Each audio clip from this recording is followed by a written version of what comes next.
ವರ್ಷದ ಹುಡುಗಿ birthday cake decorate ಮಾಡೋಣ ಇವತ್ತು. ಆ ಹುಡುಗಿಗೆ ಪಿಯಾನೋ ನುಡ್ಸೋದು ಅಂದರೆ ತುಂಬ ಇಷ್ಟ ಅಂತೆ. ಸೊ ಅವ್ರ ತಂದೆ ಪಿಯಾನೋ ಇರೋ ಥರ ಯಾವುದಾದ್ರೂ ಕೇಕ್ ಮಾಡೋಕ್ಕಾಗತ್ತಾ ಅಂತ ಹೇಳಿದರು. ಕೆಲವೊಂದು ಡಿಸೈನ್ಸ್ ಅವ್ರ ಜೊತೆ ಶೇರ್ ಮಾಡಿದಾಗ ಅವ್ರು ಈ ಡಿಸೈನ್ನ ಸೆಲೆಕ್ಟ್ ಮಾಡಿದರು. ಇದನ್ನು ಹೇಗೆ ಮಾಡಿದೆ ಅಂತೆಲ್ಲ ಡಿಸ್ಕಸ್ ಮಾಡೋಣ ಇವತ್ತು. So hello everyone, welcome to Ridhi's recipes.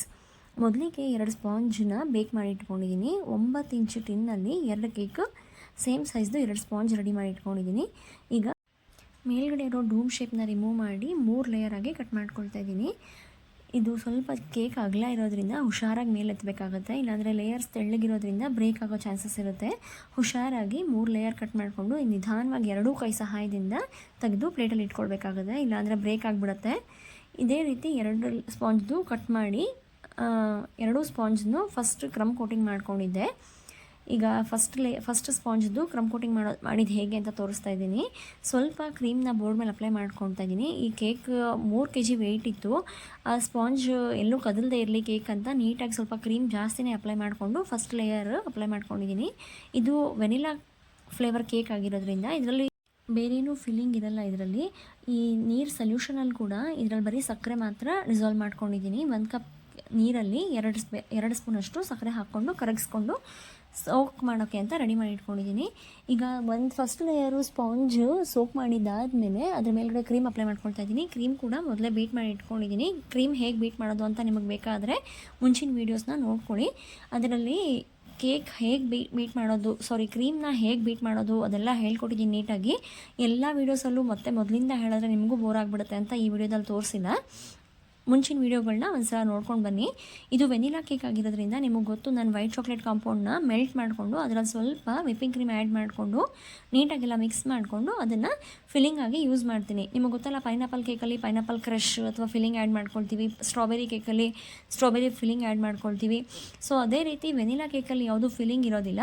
ಈ ವೈಟ್ ಚಾಕ್ಲೇಟ್ ಕಾಂಪೌಂಡ್ನ ಗನಾಶ್ ಮಾಡೋದು ಕೂಡ ಹೇಗೆ ಅಂತ ಮುಂಚಿನ ಕೇಕ್ಸಲ್ಲಿ ಹೇಳಿದ್ದೀನಿ. ನೀವು ಮುಂಚೆ ಮಾಡಿರೋ ಕೇಕ್ಗಳನ್ನೆಲ್ಲ ಒಂದ್ಸಲ ವಿಸಿಟ್ ಮಾಡ್ಕೊಂಡು ಬನ್ನಿ. ನಾನು ಮಾಡಿರೋ ವೀಡಿಯೋಗಳನ್ನ ನೋಡಿ ಕೂಡ ನೀವು ಕೇಕ್ ಮಾಡೋದನ್ನ ಕಲಿಬೋದು ಫ್ರೆಂಡ್ಸ್. ನೀವು ಯಾಕೆ ಇಂಟ್ರೆಸ್ಟ್ ತೋರಿಸ್ತಾ ಇಲ್ಲ ಅಂತ ನನಗೆ ಗೊತ್ತಾಗ್ತಾ ಇಲ್ಲ. ವೀಡಿಯೋಸ್ನ ನೋಡ್ತಾ ಇದ್ದೀರಾ, ಆದರೂ ಯಾರೂ ಚಾನಲ್ ಸಬ್ಸ್ಕ್ರೈಬ್ ಮಾಡ್ಕೊಳ್ತಾ ಇಲ್ಲ. ದಯವಿಟ್ಟು ಚಾನಲ್ ಸಬ್ಸ್ಕ್ರೈಬ್ ಮಾಡ್ಕೊಳ್ಳಿ. ನಮಗೂ ಒಂದು ಮೋಟಿವೇಶನ್ ಸಿಗುತ್ತೆ. ನಮ್ಮ ಕೇಕ್ಗಳನ್ನ ನೋಡ್ತಾ ಇದ್ದಾರೆ, ನನ್ನ ವೀಡಿಯೋಸ್ನ ನೋಡ್ತಾ ಇದ್ದಾರೆ ಅಂತ ನನಗೂ ಒಂದು ಮೋಟಿವೇಶನ್ ಸಿಗುತ್ತೆ. ಇನ್ನೂ ಒಳ್ಳೊಳ್ಳೆ ಡಿಸೈನ್ ಕೇಕ್ಸ್ನ ನಿಮಗೆ ತೋರಿಸ್ತೀನಿ. ನೀವು ಕೂಡ ಮಾಡಿ ಸೇಲ್ ಮಾಡ್ಬೋದು, ಅಷ್ಟು ಚೆನ್ನಾಗಿ ಹೇಳ್ಕೊಡ್ತೀನಿ. ನೀವು ಎಷ್ಟೋ ಸಾವಿರಾರು ರೂಪಾಯಿ ಖರ್ಚು ಮಾಡಿದ್ರು ನಿಮ್ಗೆ ಇಷ್ಟು ಚೆನ್ನಾಗಿ ಯಾರೂ ಕೇಕ್ ಮಾಡೋದು ಹೇಳ್ಕೊಡೋದಿಲ್ಲ. ಜೆನ್ಯೂನ್ ಆಗಿ ಈಚ್ ಆ್ಯಂಡ್ ಎವ್ರಿಥಿಂಗ್ ನನಗೆ ಗೊತ್ತಿರೋದು ಎಲ್ಲ ಹೇಳ್ತಾ ಇದ್ದೀನಿ ನಾನು ವೀಡಿಯೋಸಲ್ಲಿ. ಯಾವುದೂ ಮುಚ್ಚುಮರೆ ಇಲ್ದಿರ each and everything point to point ನಾನು ಎಲ್ಲ ನಿಮಗೆ ವೀಡಿಯೋದಲ್ಲಿ ಎಲ್ಲ ಎಕ್ಸ್ಪ್ಲೈನ್ ಮಾಡ್ತಾಯಿದ್ದೀನಿ. ಇನ್ನೂ ಏನಾದರೂ ಗೊತ್ತಾಗಿಲ್ಲ ಅಂದರೆ ಕೇಳಿ, ಬೇಕಾದರೆ ಕಾಮೆಂಟಲ್ಲಿ ಹೇಳ್ಕೊಡ್ತೀನಿ ನಾನೆಲ್ಲನೂ. ಸೊ ದಯವಿಟ್ಟು ವಿಡಿಯೋ ನೋಡಿ ಲೈಕ್ ಮಾಡಿ, ನಿಮ್ಮ ಫ್ರೆಂಡ್ಸ್ ಜೊತೆ ಶೇರ್ ಮಾಡ್ಕೊಳ್ಳಿ ಮತ್ತು ಚಾನಲ್ ಸಬ್ಸ್ಕ್ರೈಬ್ ಮಾಡ್ಕೊಳ್ಳಿ. ಚಾನಲ್ ಸಬ್ಸ್ಕ್ರೈಬ್ ಮಾಡ್ಕೊಳ್ಳೋದ್ರಿಂದ ನನಗೂ ಇನ್ನೂ ಒಳ್ಳೊಳ್ಳೆ ವೀಡಿಯೋಸ್ನ ಹಾಕೋಕ್ಕೆ, ಇನ್ನೂ ಒಳ್ಳೊಳ್ಳೆ ಕೇಕ್ಸ್ನ ನಿಮಗೂ ಹೇಳ್ಕೊಡೋಕ್ಕೆ ಇಂಟ್ರೆಸ್ಟ್ ಬರುತ್ತೆ.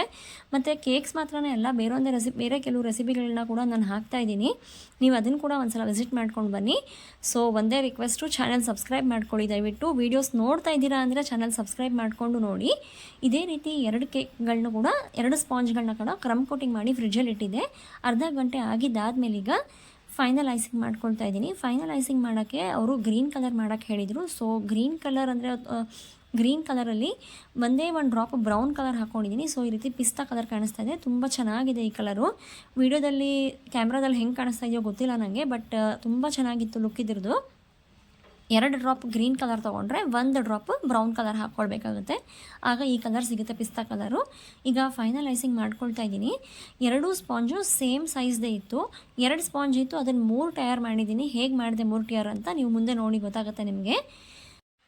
ಈಗ ಪ್ಯಾಲೆಟ್ ನೈಫು ಮತ್ತು ಈ ಕಾರ್ಡ್ನ ಸಹಾಯದಿಂದ ಫೈನಲ್ ಐಸಿಂಗ್ ಮಾಡ್ಕೊಳ್ತಾ ಇದ್ದೀನಿ. ಕ್ರೀಮ್ ನೀಟಾಗಿ ಎಲ್ಲ ಕಡೆ ಈ ರೀತಿ ಅಪ್ಲೈ ಮಾಡ್ಕೊಂಡಿದ್ದಾದಮೇಲೆ ಪ್ಯಾಲೆಟ್ ನೈಫ್ ಮತ್ತು ಈ ಕಾರ್ಡ್ ಸಹಾಯದಿಂದ ಎಲ್ಲ ಕಡೆ ನೀಟಾಗಿ ಅಪ್ಲೈ ಮಾಡ್ಕೊಳ್ತಾ ಇದ್ದೀನಿ. ಈಗ ಸಮ್ಮರ್ ಇರೋದ್ರಿಂದ ಸ್ವಲ್ಪ ನಿಮಗೆ ಕ್ರೀಮ್ ಮೆಲ್ಟ್ ಆಗ್ತಾಯಿದೆ ಅಥವಾ ಲಿಕ್ವಿಡ್ ಆಗ್ತಾಯಿದೆ ಅಂತ ಅನಿಸಿದ್ರೆ ಈ ಕ್ರೀಮ್ ಯಾವ ಬೌಲಲ್ಲಿ ಇಟ್ಕೊಂಡಿರ್ತೀರೋ ಆ ಬೌಲ್ ಕೆಳಗಡೆ ಒಂದು ಐಸ್ ಕ್ಯೂಬ್ಸ್ದು ಒಂದು ಪಾತ್ರೆ ಇಟ್ಕೊಳ್ಳಿ. ಸೊ ಕ್ರೀಮ್ ತಣ್ಣಗಿರೋದ್ರಿಂದ ಅದು ಬೇಗನೆ ಮೆಲ್ಟ್ ಆಗೋದಿಲ್ಲ, ನಿಮ್ಗೆ ಐಸಿಂಗ್ ಮಾಡೋಕ್ಕೆ ಕೂಡ ತುಂಬ ಸುಲಭ ಅನಿಸುತ್ತೆ. ನಾನು ಈ ಕೇಕು ನನಗೆ ಆ್ಯಕ್ಚುಲಿ ಅವ್ರು 2 ದಿನ ಮುಂಚೆನೇ ಆರ್ಡ್ರ್ ಕೊಟ್ಟಿದ್ದರು, ಬಟ್ ಫೈನಲ್ ದಿನ ಅವರು ಅರ್ಜೆಂಟ್ ಮಾಡಿಬಿಟ್ರು. ಕೇಕ್ ಕೊಡೋ ದಿನ ಈವ್ನಿಂಗ್ ಕೊಡಿ 7 ಗಂಟೆ 8 ಗಂಟೆಗೆ ಅಂತ ಫಸ್ಟ್ ಹೇಳಿದರು.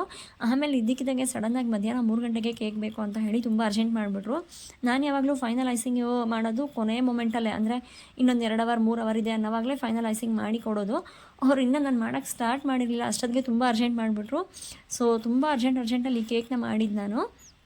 ಅದು ಅಲ್ದಿರ ಅವರು ಇದು ಫಸ್ಟ್ ನೋಡ್ಕೊಂಡ್ಬಿಡಿ, ಇನ್ನೊಂದು ಸ್ಪಾಂಜ್ ಇತ್ತಲ್ಲ ಆ ಸ್ಪಾಂಜ್ನ ಮುಕ್ಕಾಲು ಭಾಗ ಒಂದು ಕಡೆ, ಕಾಲು ಭಾಗ ಒಂದು ಕಡೆ ಈ ರೀತಿ 2 ಭಾಗ ಮಾಡ್ಕೊಂಡಿದ್ದೀನಿ. ಕರೆಕ್ಟ್ ಅರ್ಧ ಮಾಡ್ಕೊಂಡಿಲ್ಲ, ನೀವು ನೋಡ್ಕೊಳ್ಳಿ. ಒಂದು ಸೈಡಲ್ಲಿ ಕಾಲು ಭಾಗ, ಇನ್ನೊಂದು ಸೈಡಲ್ಲಿ ಮುಕ್ಕಾಲು ಭಾಗ ಇದೆ. ಈಗ ಇದನ್ನು ಕೂಡ ಫಸ್ಟು ಕ್ರಮ್ ಕೋಟಿಂಗ್ ಮಾಡ್ಕೊಳ್ಳೋಣ. ಈ ಕಡೆ ಸ್ಪಾಂಜ್ ಓಪನ್ ಕಾಣಿಸ್ತಾ ಇದೆ ಅಲ್ಲ, ಅದು ಫೈನಲ್ ಐಸಿಂಗ್ ಮಾಡಬೇಕಾದ್ರೆ ತೊಂದರೆ ಕೊಡುತ್ತೆ. ಸೊ ಅದನ್ನು ಕೂಡ ಈ ರೀತಿ ಸ್ವಲ್ಪ ವೈಟ್ ಕಲರ್ ಕ್ರೀಮ್ ಅಪ್ಲೈ ಮಾಡಿಕೊಂಡು ಕ್ರಮ್ ಕೋಟಿಂಗ್ ಮಾಡಿಕೊಂಡು ಫ್ರಿಜ್ಜಲ್ಲಿ ಇಟ್ಕೊಳ್ಳೋಣ. ಇನ್ನೊಂದು 10 ನಿಮಿಷ 15 ನಿಮಿಷ ಅದನ್ನು ಫ್ರಿಜ್ಜಲ್ಲಿ ಇಟ್ಟು ಆಮೇಲೆ ಫೈನಲ್ ಐಸಿಂಗ್ ಮಾಡ್ಕೊಳ್ಳೋಣ. 2 ಸ್ಪಾಂಜ್ಗೂ ಕೂಡ ಅದೇ ರೀತಿ ಮಾಡ್ತಾಯಿದ್ದೀನಿ.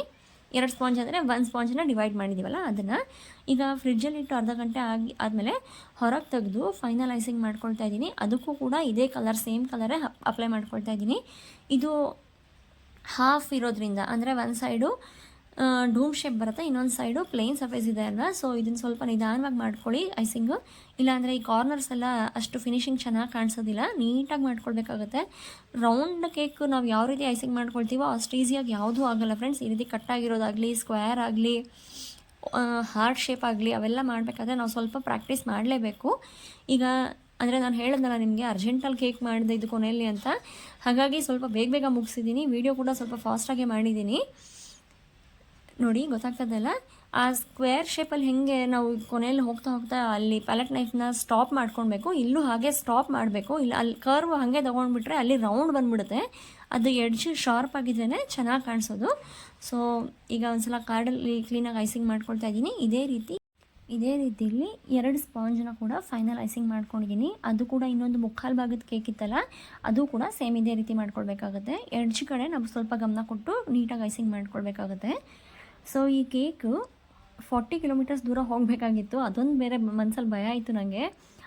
ಕೇಕ್ ಫಿನಿಶಿಂಗ್ ಆದಮೇಲೆ ಸುಮಾರು 2 ಅವರ್ ಅಥವಾ 3 ಅವರ್ ನಾವು ಫ್ರಿಡ್ಜಲ್ಲಿ ಇಟ್ಟರೆ ಅದರದ್ದು ಟೇಸ್ಟ್ ಕೂಡ ಚೆನ್ನಾಗಿರುತ್ತೆ, ಅದು ಕ್ಲೀನಾಗಿ ಸೆಟ್ ಆಗುತ್ತೆ.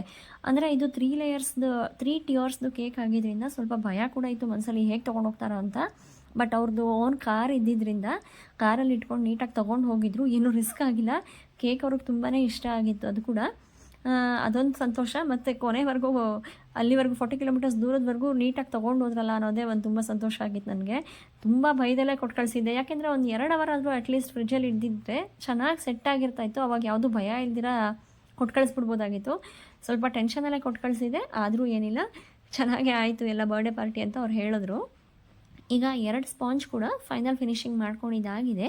ಈ ರೀತಿ ವುಡನ್ ಡಾವೆಲ್ಸ್ ಇರುತ್ತಲ್ಲ, ಇದನ್ನು ನಾವು ಕೇಕಲ್ಲಿ ಹಾಕ್ಕೊಳ್ಬೇಕಾಗುತ್ತೆ. ಟಿಯರ್ ಕೇಕ್ಸಲ್ಲಿ ಅಥವಾ ಹೈಟೆಡ್ ಕೇಕ್ಸ್ ಇದ್ರೂ ಈ ರೀತಿ ಹಾಕ್ಕೊಳ್ಬೇಕಾಗುತ್ತೆ. ಇಲ್ಲಿ 3 ಜಾಗದಲ್ಲಿ ಕೇಕ್ ಎಷ್ಟು ಹೈಟ್ ಇರುತ್ತೋ ಅಷ್ಟು ಹೈಟಿಂದು 3 ಪೀಸಸ್ ಮಾಡಿಕೊಂಡು ವುಡನ್ ಸ್ಟಿಕ್ಸ್ನ ಹಾಕ್ಕೊಂಡಿದ್ದೀನಿ. ನಿಮಗೆ ಕಾಣಿಸ್ತಾ ಇದೆ ಅನಿಸುತ್ತೆ. ಯಾವ ಕಡೆ ನಮ್ಮ ಕೇಕ್ ಬರುತ್ತೋ ಆ ಕಡೆ 3 ಕಡೆ ಮಾತ್ರ 3 ಜಾಗದಲ್ಲಿ ವುಡನ್ ಸ್ಟಿಕ್ಸ್ನ ಹಾಕ್ಕೊಂಡಿದ್ದೀನಿ. ಈಗ ಮುಕ್ಕಾಲು ಭಾಗ ಇತ್ತಲ್ಲ ಆ ಕೇಕ್ನ ಫಸ್ಟು ಈ ಪೂರ್ತಿ ಇದ್ದಿದ್ದ ಕೇಕ್ ಮೇಲೆ ಇಟ್ಕೊಳ್ತಾ ಇದ್ದೀನಿ ನೋಡಿ. ಅದರ ವುಡನ್ ಸ್ಟಿಕ್ಸ್ ಮೇಲೆ ಈ ಕೇಕ್ದು ಭಾರ ಎಲ್ಲ ಬೀಳುತ್ತೆ.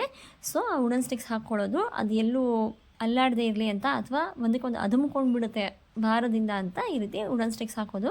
ಈಗ ಕಾಲು ಭಾಗ ಇದ್ದಿದ್ದ ಟಿಯರ್ ಕೇಕ್ನ ಮೇಲ್ಗಡೆ ಆ ಸ್ಪಾಂಜನ್ನ ಫುಲ್ ಮೇಲ್ಗಡೆ ಇಟ್ಕೊಳ್ತಾ ಇದ್ದೀನಿ. ಈ ರೀತಿ 3 ಟಿಯರ್ ಆಯಿತು ನಮ್ಮ ಕೇಕ್. ಗೊತ್ತಾಗ್ತಾ ಇದಲ್ಲ ನಿಮಗೆ, 2 ಸ್ಪಾಂಜಿಂದ 3 ಟಿಯರ್ ಕೇಕ್ ಆಗಿದೆ. ಇವಾಗ ಇಡಬೇಕಾದ್ರೆ ಒಂದು ಸ್ವಲ್ಪ ಆ ಕಡೆ ಈ ಕಡೆ ಎಲ್ಲಾದರೂ ಕೈ ತಗಲೇ ಇರುತ್ತೆ. ಸೊ ನಿಧಾನವಾಗಿ ಅದನ್ನು ಕೂಡ ಒಂದು ಸ್ವಲ್ಪ ಕ್ರೀಮ್ ಅಪ್ಲೈ ಮಾಡ್ಕೊಂಡು ಫೈನಲ್ ಐಸಿಂಗ್ ಮಾಡ್ಕೊಳ್ತಾ ಇದ್ದೀನಿ.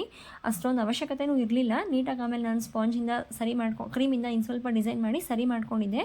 ಈಗ ಇನ್ನೂ 2 ಡಾವಲ್, ಉದ್ದದ 2 ವುಡನ್ ಡಾವಲ್ಸ್ ತೊಗೊಂಡು ಮೇಲ್ಗಡೆಯಿಂದ ಪೂರ್ತಿ ಕೆಳಗಡೆವರೆಗೂ 2 ವುಡನ್ ಡಾವಲ್ಸ್ ಹಾಕ್ಕೊಂಡಿದ್ದೀನಿ. ಸೊ ಪೂರ್ತಿ ಕೇಕ್ ಎಲ್ಲೂ ಅಲ್ಲಾಡಬಾರ್ದು ಅಂತ, ಅಂದರೆ ಯಾವ ಸ್ಪಾಂಜ್ ಕೂಡ ಯಾವ ಲೇಯರ್ ಕೂಡ ಮಿಸ್ಪ್ಲೇಸ್ ಆಗಬಾರ್ದು ಅಂತ ಈ ರೀತಿ ಫುಲ್ ಮೇಲ್ಗಡೆಯಿಂದ ಕೆಳಗಡೆವರೆಗೂ 2 ಡಾವಲ್ ಹಾಕ್ಕೊಂಡಿದ್ದೀನಿ. ಈ ರೀತಿ ನಾವು ಮುಂಚೆನೇ ಜಾಗೃತವಾಗಿ ಟಿಯರ್ಸ್ನ ಕ್ಲೀನಾಗಿ ಬಿಲ್ಟ್ ಮಾಡಿಕೊಂಡು ವುಡನ್ ಡಾವೆಲ್ಸ್ನ ಹಾಕ್ಕೊಂಡ್ರೆ ಸೇಫಾಗಿ ಅದು ರೀಚ್ ಆಗುತ್ತೆ, ಎಲ್ಲಿಗೆ ರೀಚ್ ಆಗಬೇಕೋ ಅಲ್ಲಿಗೆ. ಈಗ ಒಂದು ಗೊಂಬೆ ತೊಗೊಂಡಿದ್ದೆ ಪ್ಲಾಸ್ಟಿಕ್ದು.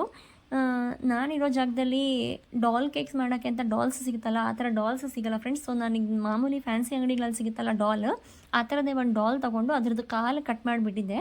ಮೇಲ್ಗಡೆ ಪೋರ್ಷನ್ನ ಮಾತ್ರ ಇಟ್ಕೊಂಡು ಈ ಡಾಲ್ಗೆ ಪಿಂಕ್ ಕಲರ್ ಕ್ರೀಮಲ್ಲಿ ಈ ರೀತಿ ಡಾಟ್ ಡಾಟ್ ಇಟ್ಕೊಂಡು ಅದರದ್ದು ಬಾಡಿ ಅಂದರೆ ಫ್ರಾಕ್ಗೆ ಮೇಲ್ಗಡೆ ಬಾಡಿ ಇರುತ್ತಲ್ಲ ಅದನ್ನು ಮಾಡ್ಕೊಂಡಿದ್ದೀನಿ. ಆ ಕೈಗಳು ಅದ್ರದ್ದು ಕ್ರೀಮ್ಗೆ ಟಚ್ ಆಗ್ತಾಯಿತ್ತು ಅಂತ ಕೈಗಳ ಮೇಲ್ಗಡೆ ಎತ್ತಿದ್ದೀನಿ. ಈಗ ಇದು ರೋಸ್ ಪೆಟಲ್ಸ್, ರೋಸ್ ಮಾಡೋವಂಥ ನಾಸಲ್ನ ಹಾಕ್ಕೊಂಡು ಒಂದು ಪೈಪಿಂಗ್ ಬ್ಯಾಗಲ್ಲಿ ಅರ್ಧ ಕ್ರೀಮು ವೈಟ್ ಕಲರು, ಅರ್ಧ ಕ್ರೀಮು ರೋಸ್ ಕಲರ್ನ ಫಿಲ್ ಮಾಡ್ಕೊಂಡಿದ್ದೀನಿ. ಇದರಲ್ಲಿ ನಿಮಗೆ ಕಾಣಿಸ್ತಾ ಇರ್ಬೋದು. ಈ ರೀತಿ ಡಬಲ್ ಕಲರಲ್ಲಿ ನಾವು ರೋಸ್ ಪೆಟಲ್ಸ್ ಮಾಡ್ಕೊಳ್ತೀವಲ್ಲ, ಅದೇ ರೀತಿ ಪೆಟಲ್ಸ್ ಥರ ಈ ಬೊಂಬೆಗೆ ಕೆಳಗಡೆ ಫ್ರಾಕ್ ಥರ ರೆಡಿ ಮಾಡ್ಕೊಳ್ತಾ ಇದ್ದೀನಿ. ನಿಮಗೆ ನೋಡಿದ್ರೆ ಗೊತ್ತಾಗುತ್ತೆ ಅನಿಸುತ್ತೆ, ನಾನು ಬಾಯಲ್ಲಿ ಎಕ್ಸ್ಪ್ಲೈನ್ ಮಾಡೋದಕ್ಕಿಂತ ನೋಡಿದ್ರೆ ಚೆನ್ನಾಗಿ ಗೊತ್ತಾಗುತ್ತೆ. ನನ್ನ ಮಾತು ಕೇಳಿಸ್ಕೊಳ್ತಾ ನೀವು ಕೇಕ್ ಕಡೆ ಗಮನ ಕೊಡಿ. ಸೊ ನಿಮಗೂ ಕೂಡ ಕ್ಲೀನಾಗಿ ಗೊತ್ತಾಗುತ್ತೆ ಹೇಗೆ ಮಾಡಿದೆ ಫ್ರಾಕ್ನ ಅಂತ. ಪೂರ್ತಿ ಫ್ರಾಕ್ನ ಇದೇ ರೀತಿ ಮಾಡ್ಕೊಂಡಿದ್ದೀನಿ. ಆ ಪಿಯೋನ ಇಟ್ಕೊಳ್ಳೋಕ್ಕೆ ಅಂತ ಸೆಕೆಂಡ್ ಲೇಯರಲ್ಲಿ ಜಾಗ ಬಿಟ್ಟಿದ್ದೀನಿ ಸ್ವಲ್ಪ. ಅದ್ರ ಮುಂದೆ ಹುಡುಗಿ ಕೂತ್ಕೊಂಡಿರೋ ಥರ ಮಾಡಿದ್ದೀನಿ. ಕೊನೆಯಲ್ಲಿ ಎಲ್ಲೆಲ್ಲಿ ಫಿನಿಶಿಂಗ್ ನೀಟಾಗಿ ಆಗಿರಲಿಲ್ವೋ ಅಂತ ಅನಿಸ್ತಾ ಇತ್ತು ನನಗೆ. ಅಲ್ಲೆಲ್ಲ ಈ ರೀತಿ ಒಂದು ಸ್ವಲ್ಪ ಡಾರ್ಕ್ ಕಲರ್ ಕ್ರೀಮ್ ತೊಗೊಂಡು ಡಾರ್ಕ್ ಗ್ರೀನ್ ಕಲರ್ನ ಈ ರೀತಿ ಡಾಟ್ ಡಾಟ್ ಡಾಟ್ ಡಾಟ್ ಇಟ್ಕೊಂಡು ಫಿನಿಶಿಂಗ್ ಮಾಡ್ಕೊಂಡ್ಬಿಟ್ಟೆ. ಕೇಕ್ ತುಂಬ ಅರ್ಜೆಂಟಲ್ಲಿ ಮಾಡಿದೆ ಅಂತ ಹೇಳಿದಲ್ಲ ಫ್ರೆಂಡ್ಸ್, ಅದಕ್ಕೋಸ್ಕರ ಇನ್ನು ಟೈಮ್ ಇರಲಿಲ್ಲ ಅದನ್ನು ಫಿನಿಶಿಂಗ್ ಮಾಡೋಕ್ಕೂ, ಅದಕ್ಕೋಸ್ಕರ ಈ ರೀತಿ ಮಾಡ್ಕೊಂಡಿದ್ದೆ.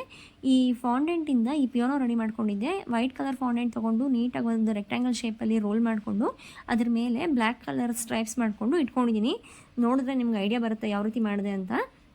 ಕೊನೆಯಲ್ಲಿ ಮೇಲ್ಗಡೆ ಈ ರೀತಿ ಒಂದು ಹ್ಯಾಪಿ ಬರ್ಡೇ ಟ್ಯಾಗ್ ಹಾಕ್ಕೊಂಡು ಮಗು ಹೆಸರು ಬರೆದಿದ್ದೀನಿ. ಅದನ್ನು ಕೂಡ ಫಾಂಡೆಂಟಲ್ಲಿ ಬರ್ಡೇ ಗರ್ಲ್ 8 ಇಯರ್ಸ್ ಆಗಿದ್ದರಿಂದ 8 ಅಂತ ಒಂದು ಟ್ಯಾಗ್ ಹಾಕ್ಕೊಂಡಿದ್ದೀನಿ, 8 ಅಂತ ನಂಬರ್ ಟ್ಯಾಗ್ ಹಾಕ್ಕೊಂಡಿದ್ದೀನಿ.